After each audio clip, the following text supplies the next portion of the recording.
A group of atomic scientists have warned that North Korea will have a fully functioning nuclear arsenal in a matter of 1 or 2 years. According to a bulletin of the atomic scientists, Pyongyang may have produced enough fissile material to build close to 30 to 60 nuclear weapons.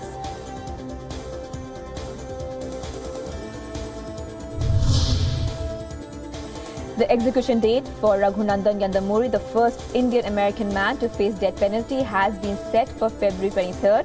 Yandamuri was sentenced to death in 2014 by a Pennsylvania court for kidnapping and killing a 61-year-old elderly Indian woman and her 10-month-old granddaughter during a botched ransom kidnapping attempt.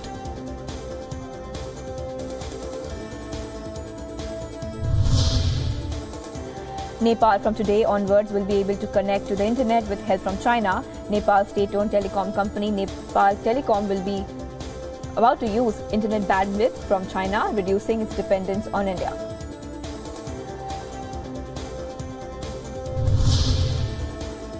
The European powers have urged US President Donald Trump to preserve Iranian nuclear deal, warning there is no alternative to the 2015 nuclear agreement. The European request comes on the eve of a US decision on whether to keep the deal alive.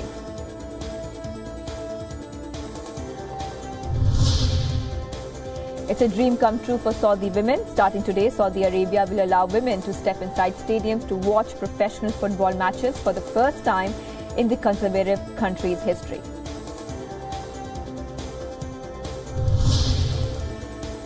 A London court has extended the bail of liquor baron Vijay Mallya until April 2nd in connection with his extradition case. Mallya's bail was extended after concerns were raised over credibility of evidence provided by India in connection with the case.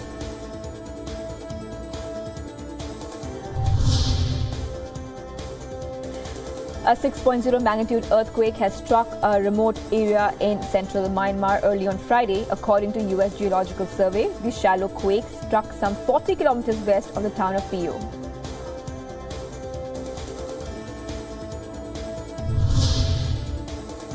Not only technology, robots are now entering the field of medicine as well. Doctors in China successfully performed over 1,100 pancreatic operations with assistance of robots at the Chinese People's Liberation Army General Hospital in Beijing.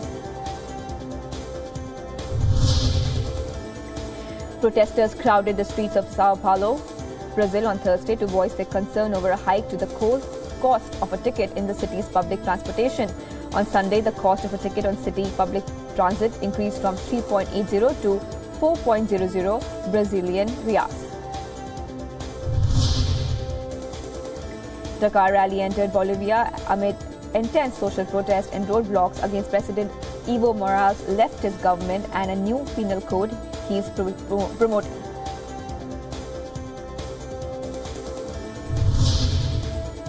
Authorities in eastern Libya said on Thursday that they had arrested and would report 81 migrants from Eritrea, Ethiopia and Somalia who had escaped from smugglers after failing to reach Europe. The migrants were reported to authorities by an imam at a mosque on the coast to the south of the Libyan city of Benghazi. 4 Venezuelans attempting to reach the Dutch Antilles island of Curacao despite a travel ban by Caracas died when their boat broke apart. A small group of demonstrators gathered in the Tunisian capital, Tunis, on Thursday, demanding the release of 100 arrested in anti-government demonstrations nationwide. Around 600 people have been arrested, including more than 300 overnight between Wednesday and Thursday during unrest across the North African country over prices and taxes.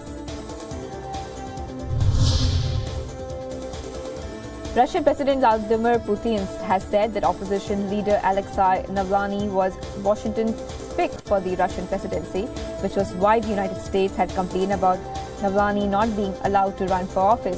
Russia's Central Election Commission last month barred Navalny from taking part in a March presidential election, ruling he was ineligible due to a suspended prison sentence.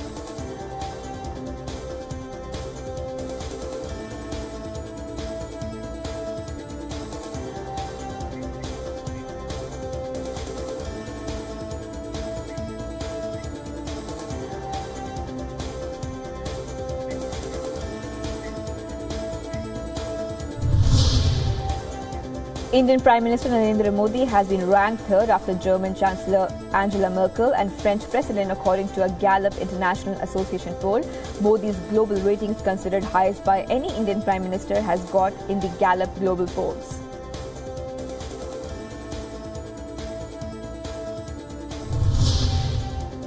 A Tamil Nadu transport union strike has finally ended. The strike was called off on Thursday evening by intervention by Madras High Court. The staff will resume work from today. The union had called for an indefinite strike unless the government agreed to meet their demand of increasing their salaries by 2.57%. A 32-week pregnant woman died allegedly due to complications after giving birth to a stillborn at Faridabad's Asian Hospital. The family has alleged medical negligence and is demanding an investigation. To add to their woes, the family was handed over a bill of rupees 18 lakh for a 22-day treatment. The Supreme Court has issued a notice to Kerala Chief Minister Vijayan in a corruption case. The CBI had filed appeal against the Kerala High Court judgment which upheld the CBI special court order discharging Vijayan and two others.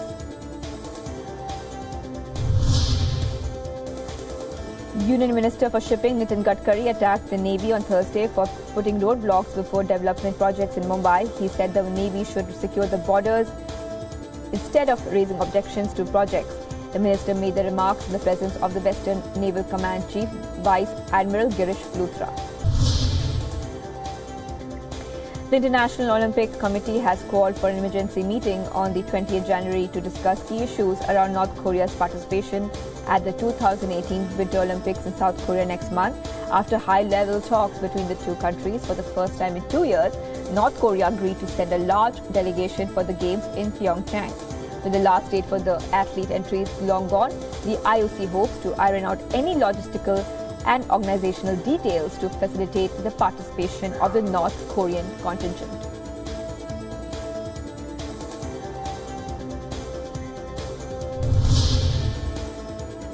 Now some news from the world of entertainment.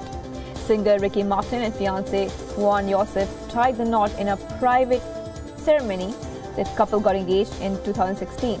Martin disclosed that while the couple has signed papers and exchanged vows, the wedding celebrations will follow a 3-day event.